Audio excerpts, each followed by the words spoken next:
Gute Neuigkeiten, der Hochschulsport startet wieder, natürlich nur in kleinen Gruppen und noch nicht alle Sportarten. Kontaktsport ist zum Beispiel verboten, aber ihr könnt Tischtennis spielen, es gibt viele Fitness- und Tanzkurse, Ballett, Pilates und einiges mehr. Das ist das Sommerferienprogramm. Los geht's da am 15. September. Anmelden könnt ihr euch ab dem 8. September ab 9 Uhr. Und ein kleiner Tipp von mir, die Kurse sind immer super schnell voll, also meldet euch am besten gleich an. Zum Kursangebot kommt ihr hier. Der Hochschulsport startet wieder so richtig in Persona. Wie ist das aber mit dem restlichen Semester? Ich habe mich gefragt, gibt es jetzt wieder Präsenzveranstaltungen oder ist weiterhin alles digital?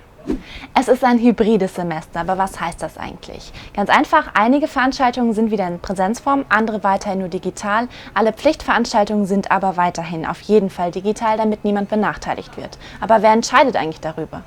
Wie die Veranstaltungen stattfinden, das entscheiden die Studiendekaninnen und Dekane oder die einzelnen Studiengänge sogar selbst. Eine Übersicht, wie es eure Fakultät handhabt, die findet ihr unten im Link. Und für alle Neuen gibt es jetzt alle Infos. Herzlich willkommen an der FAU. Damit ihr euch trotz Corona schnell und gut in das Semester einfindet, setzt die Uni sich für euch ein und hat eine extra Homepage eingerichtet. Da findet ihr alle Infos und Tipps zum Semesterstart. Übrigens setzen sich auch unsere Studierendenvertretungen und die Fachschaftsinitiativen dafür ein, dass euer Semesterstart gut wird. Weil ja Kneipentouren und persönliche Treffen alle wegfallen, gibt es das nämlich einfach online, wie zum Beispiel einen digitalen Spieleabend.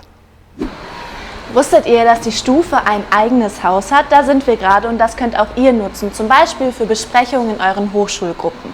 Alles gerade natürlich unter den aktuellen Corona-Regelungen. Der Student des Jahres kommt von der FAU und heißt Sardithian Surenda. Er hat das Aelius Förderwerk gegründet und unterstützt damit junge Menschen auf ihrem Bildungsweg, ganz unabhängig von der sozialen und finanziellen Situation ihrer Eltern. Der Preis ist mit 500 € dotiert. Die FAU hat eine neue Partneruni und zwar die University of California San Diego.